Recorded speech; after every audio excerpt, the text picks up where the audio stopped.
Hello, everyone. Happy Wellness Wednesday. This is Mia James, your financial wellness coach, and we are here talking about all things feminine finance and making this conversation a heartfelt conversation. So, if you're here tonight, let me know where you are joining me from in the chat. I hope you can use the chat. If you do not know how to use the chat, you have to either be in the YouTube app on your phone. Hey, Lavon, so happy to have you here tonight. Hey, Natasha, welcome back, Queen. So I want y'all to be in the chat. See, follow Lavon and Natasha's lead. And the way you use the chat is to be in the YouTube app on your phone. Hey, Jean, yay. Okay, it's working. Or if you're on your laptop, you can go to the YouTube website and then you can join the live chat. So make sure you join us in the chat because that is where it's at. So I am super excited because I have a special guest reader tonight, one of my amazing sisters, Tashee from Kentucky. So let's welcome Tashee, everyone. Hey, everybody. Yay! How you feeling tonight, Tashee? I'm good. I am good. I've been looking forward to this all week. Yeah. Well, you looking good. You know, we got our Black Monster memo. Right. Awesome. So a couple of quick announcements before we start, y'all. First of all, happy National Black Business Month. I'm going to post in the chat. Is an event immediately following our YouTube live. It is on Zoom.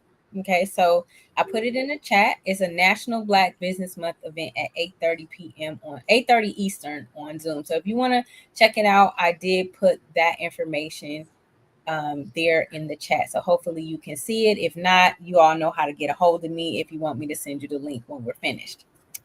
So it's tonight, Jen. It's a National Black Business Month event tonight. I sent it out in the text messages a couple days ago. So yep. So hopefully you can join us. All righty. Well, Tasha, you ready to jump in, girl? Yes.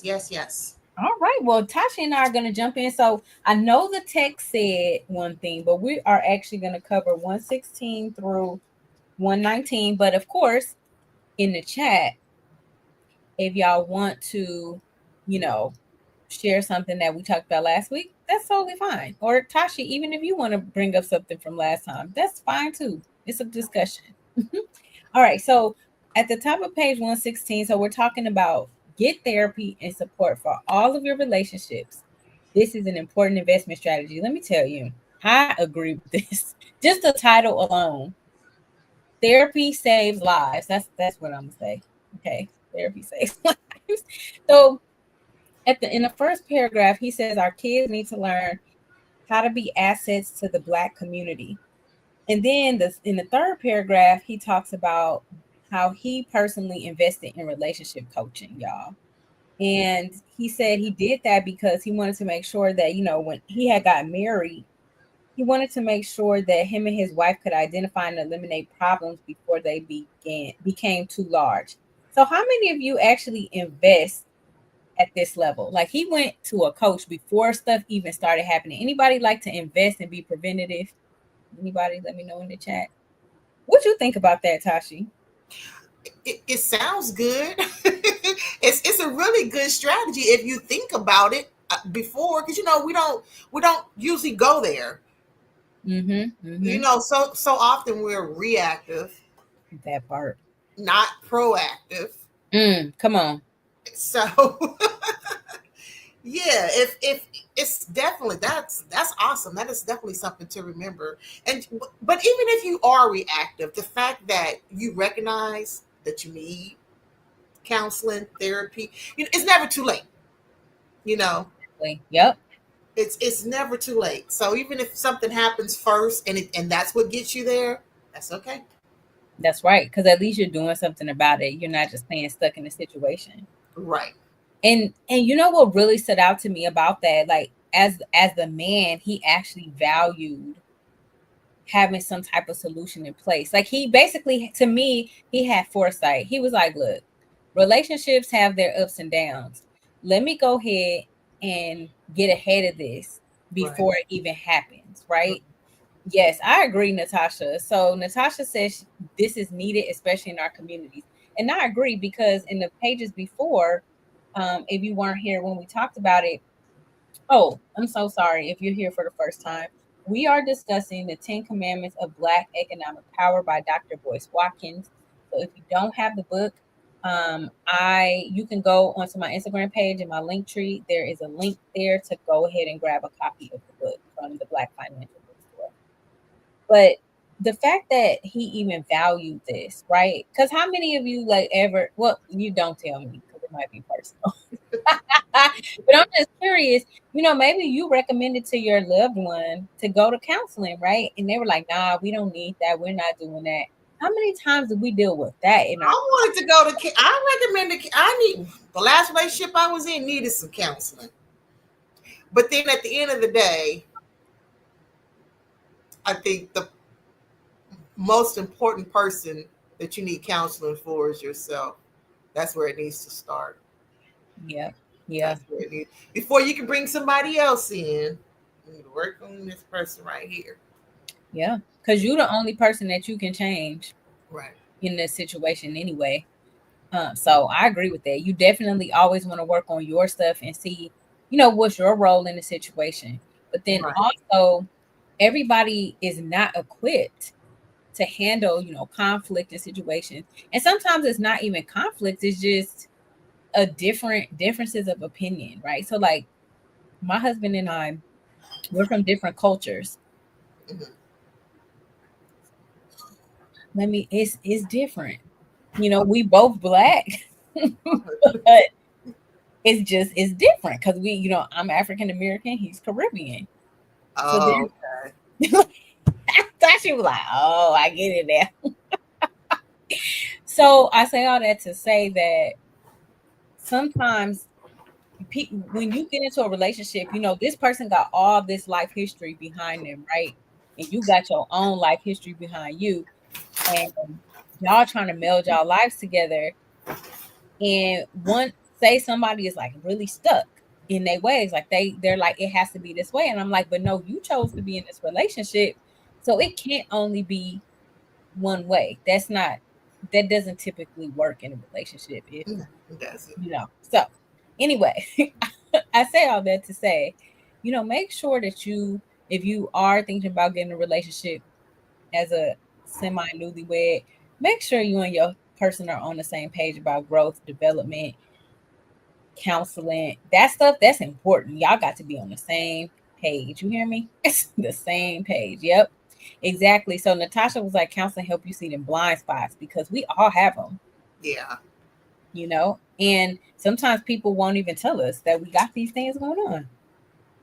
And it's important to also pick the right counselor. Mm, Because I think one of the reasons why my ex didn't want to go to counseling because he had went to counseling with his wife, his ex-wife, and I think sometimes that, and I even heard it from my son. It's almost like you're gonna show up and somebody's gonna tell you what your problems are. It's like everything's gonna look like it's your fault, especially on the man, or side with the woman. mm-hmm. So, yeah, it's important to make sure that both people feel like they're being represented fairly. Exactly. Yep. Natasha said that part, Tashi. It's true because, like, Dr. Boyce in the next paragraph, he was like, many relationships need a mediator. You do need that objective person because sometimes a lot of people go to their family. So their family is going to take their side, right? But you need somebody who is neutral, who's objective, who can see it from both sides Right. and potentially help you and your partner be able to come to like, this is what we decide together versus this is partner A's way and partner B's way. What is our together way? What's the C way? You know what I mean? Because I'm like, look, if you want to be by yourself, then be by yourself, okay? Like, don't drag me into your mess. No. Like you said, you got this part, that part, and then you have the truth. Ooh, that Right. right there, Tashi. Right.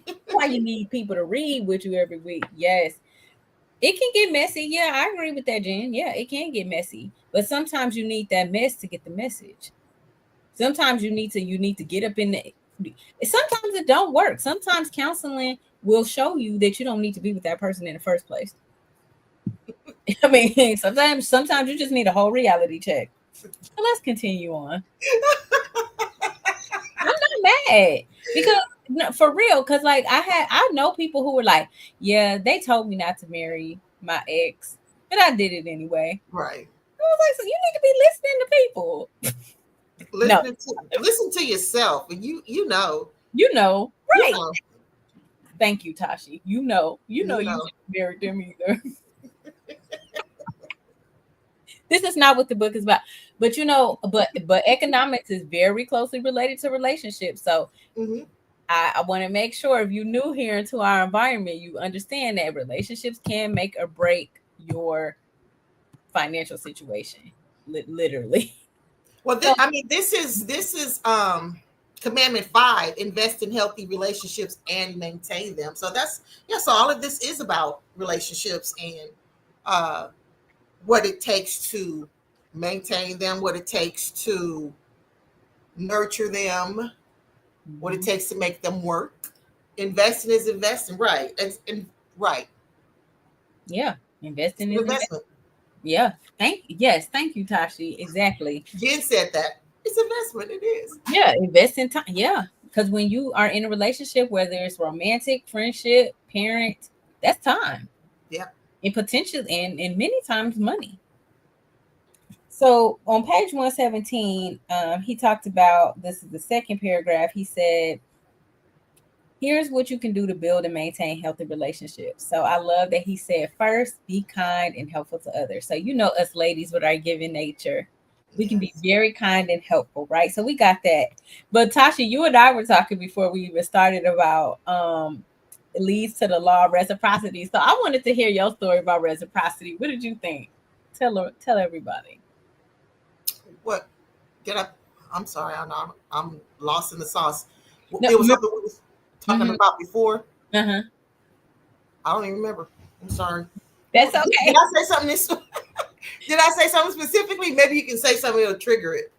I No, don't even remember. you were just saying how the law, everything kind of does come back to the law of reciprocity, and how like you Oh, definitely, definitely. It's reciprocity, karma, sowing, reaping. All of those things to me are, about kindred. Kindred, being kindred spirits or whatever. To me, all of those are similar mm-hmm, because you usually see a reflection of yourself in others. mm-hmm. That's I think that's where the reciprocity comes in. So what you giving out, you're gonna get it back. Just make sure, right? It goes around, come around. That's why I said it's all reciprocity, karma, reaping, sowing, all of that. It's just all of that works together. It does, it does. So Tashee, what you think about this then? I know I'm going tangentially, but we're gonna come back. So, like you said, people are mirrors of you, right? Right. So, what do you think about like when people kind of, you're in group situations and people kind of rub you the wrong way? How do you make sense of that? Like they have certain behaviors that you're like, whoa, that energy, I don't like that energy. Right. I understand what you're asking me. Do you really think it's you sometimes? Like you're like, I don't think I behave like that. Okay, let me tell you something. You Mm-hmm. might think that, but in order to know it, in order to recognize it, you're familiar with it in some kind of way, right? Okay, okay. I like it. I like it. You know what I'm saying? You're familiar. If you're familiar with it, it's coming from. It might not necessarily be you. Mm-hmm. Maybe it was somebody that was. She's silly. Maybe it's somebody that you grew up with, or a parent or a relative or something like that. But so that's what I have to. That's what I ask myself. If I don't like it in somebody else, and I see it, and I have to, I check myself. I'm like, why is it that you recognize it? Why is that familiar to you? I like that perspective. Why is Yeah. that familiar to you? Yes, that's great because you do have to have that level of introspection. It's like, okay, why is this bothering me? Right. Yeah. Why don't I like it? What is it about it that bothers me? Yep. Yeah. Exactly, Juan. We recognize what we are familiar with. Yes. Yes. Yes. 100%. Yeah. I know, because like Natasha was saying, if it's a personal trigger, right? Like, so that's important too, right? Like to have that introspection when you go into relationships. Like, is this a reflection of me? Is it something from a past trigger? And how do you move past it, in order to be successful in the situation that you're in? So thank you for going down that rabbit hole with me, Tashee. You're welcome. So then he talks about talks about getting yourself a therapist, and he says, many relationships fall apart because we are hurt or triggered by the actions of others. Right. Ooh, honey. And full confessional, because I consider myself to be transparent. I have a narcissistic parent. Mm-hmm. And there's a lot, like when I see certain tendencies like that in other people, it's very triggering for me. I bet, yeah. And I have to be like, I was just like, I know this is not the same thing as being, in relation with the parent. Right. It's still very triggering. And that's my own work that I have to do. But, that's an awareness that I have when I'm dealing with situations like that. Like, oh, I know why this is familiar to me. Right. And so I'm just curious, when you do come across a familiar spirit, I should say familiar spirit, something you're familiar with, how do you kind of approach that? It depends on the situation, because some things are just not worth your time and energy. That's fair. You know what I'm saying? If I'm just out Mhm. and I meet and this is some random thing, and and it yeah, it might trigger you because for whatever reason, but and then what? Ask yourself, is this worth investing any time and energy into? That's be the first thing I ask myself. And if it is, like, say, if it's a relative or somebody that I'm in a relationship with and I get triggered, I'm just it's like at this point in time in my life, I'm almost 53. My children are grown. I have grandbabies. I just come in peace. Does that make sense? Amen. Yeah, absolutely. I just come in peace, really. Anything that looks like it's going to disrupt that, whether it's mama, sons, work, boss, coworker, Zoom people, So I love it, Tashee. No, that's really good, because I'm sure you delivering people. Yes, look, that's exactly. Look, Virginia said the same thing. Peace, please. Absolutely. My pastor, he always used to say, peace is the central motivating factor in any decision that we make. He was like, if you don't have peace about it, you probably should not be doing it. And we as women have that intuition. And like, if you look at a situation and you start having some kind of feelings about it, your body be telling you. It tells you. Yep, Right? it does. Yep. Yep. Your common sense. But when I was younger, let me speak for myself. I like that. I like the little drama. We like to hear gossip. And I used to tear these little gossip magazines up. You remember they used to be in the store, like the Yep. National Enquirer. We like reading about celebrities. We just ate up all that stuff when I was younger. Right about now, like I tried to watch a movie the other day, and I was like, "What am I watching? What is this movie about?" Yep. And how it's not entertaining. Some things are just not entertaining for me anymore. Exactly. Yes, exactly. Look, Jen, talking about we having church, we having confessionals. No, it's really not. Like, it's like I'll be telling my husband, I'm like, why are we listening to this foolery? This is foolery. Yes. This is a waste of my time. Exactly. Oh my gosh, Tashee, we are so on the same page.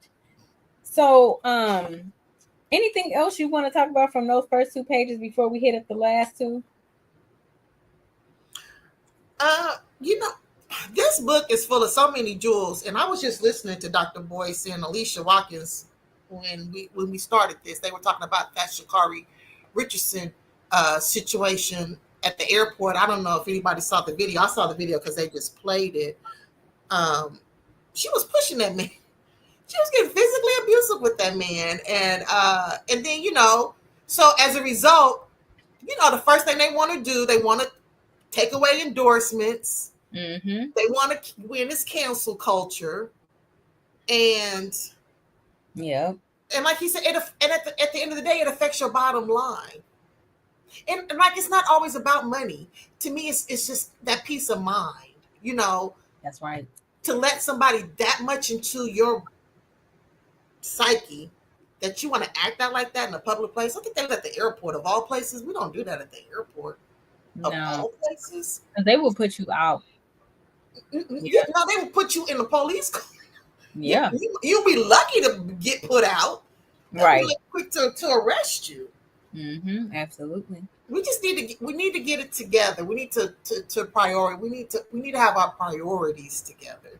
I think that's the biggest lesson that we can learn from anything. Get our priorities together.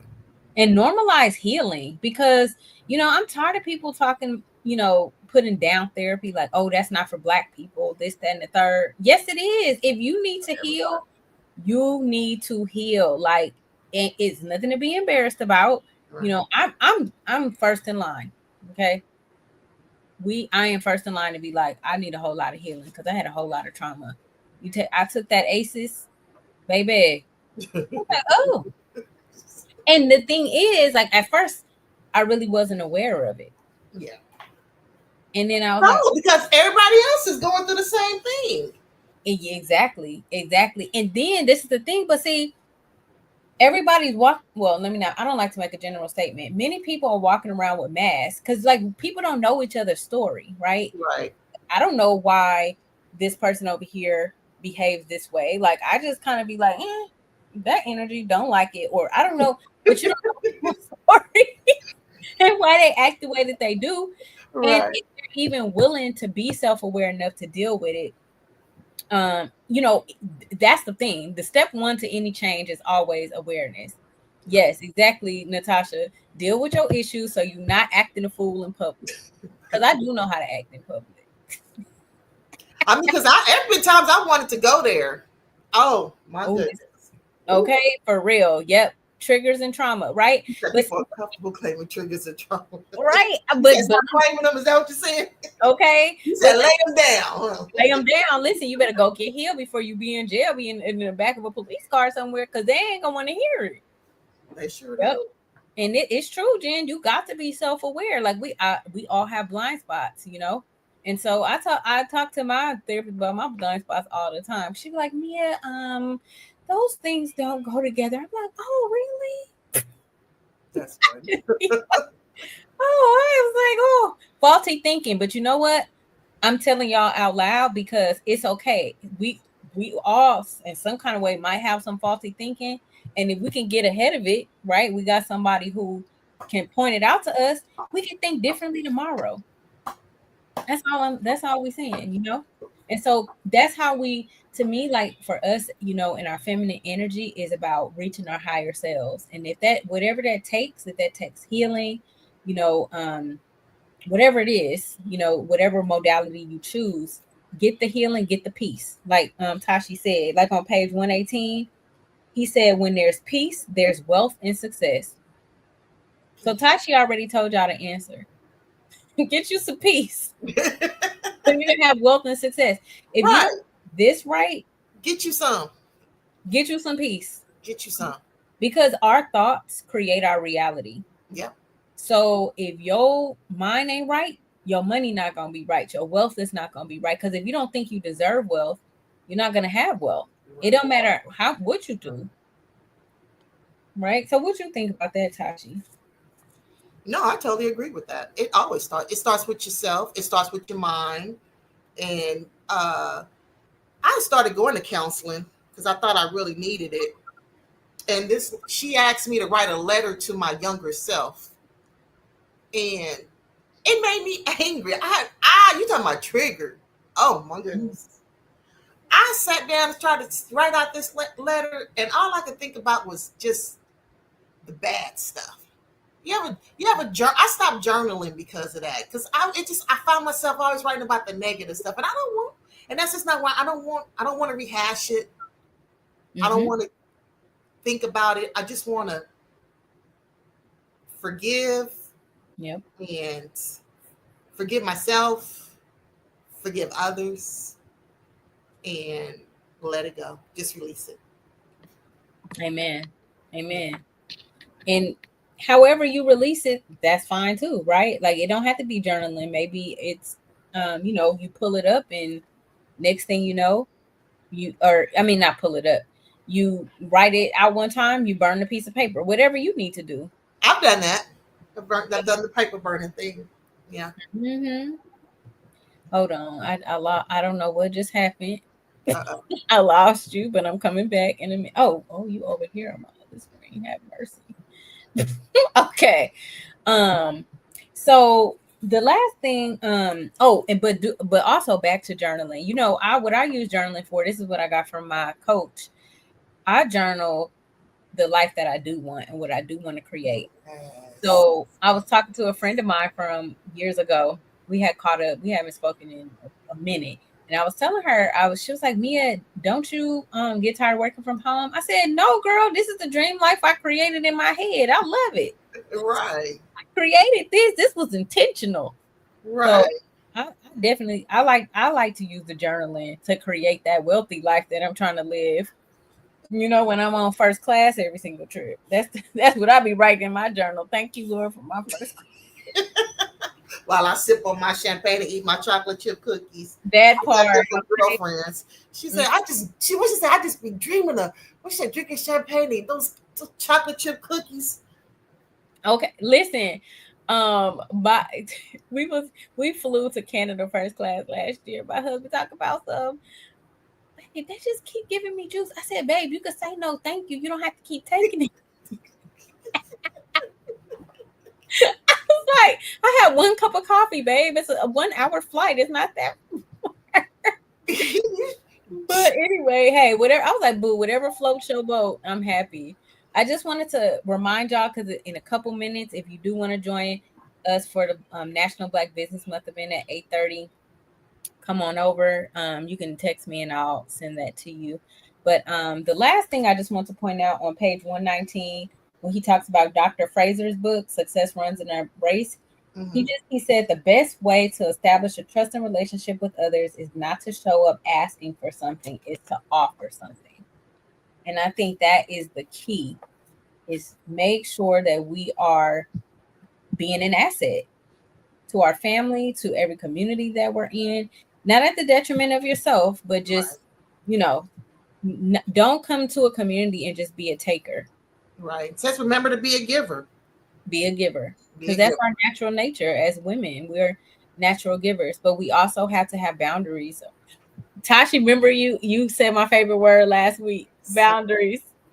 You know what? I went to a counselor one time and she said, because you are a giver, you're going to attract takers. And I think I carried that with me for a long, long time. And I finally realized one day, you don't have to accept that. You don't. Mm-hmm. You don't have to accept that. You can give, but you just have to choose who you give to. I would never let anybody make me stop giving. I'm more aware of who I'm giving to. Yeah, agreed. And I let my intuition lead me on now, like who to give to, because I used to overgive. Yes. And that also can create contention in certain environments, right? Like, oh, Mia always, wants to, do this and do that.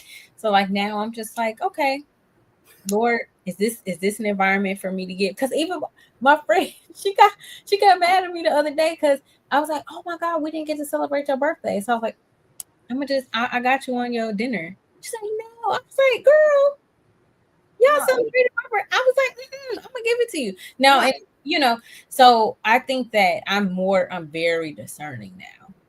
Yeah. Generosity for sure. Yep, that's right, Natasha. People do treat you according to what you allow. You got to teach people how to treat you. Yep. So yeah, so thank you, Tashee, for joining me and being a wonderful look. Tashee gave y'all some free counseling, so please give her some love in the chat because she didn't get y'all and gave you journaling prompts, things to think about when you triggered. Okay, look, Tashee, that might be your next career, honey. You might need to set people free. I don't know. You just said release. Release, help them to get that introspection. Okay. I have Miley Cyrus Flowers on repeat. Oh, Flowers. Miley Cyrus. Listen to it. It's a wonderful song. I will. I'm gonna look it up. Well, everyone, thank y'all for joining Tashee and I. Let's give Tashee her flower. Jen gave you some flowers in the chat. Thank you. Thanks for having me, Mia. No, this was fun. I appreciate it. Thank you. Oh, yes, this was great. You are amazing. So I look forward to having you back in the rotation soon. Anytime. Thank you, ma'am. You're welcome. Good night, everyone. Thanks for joining. Bye. Bye.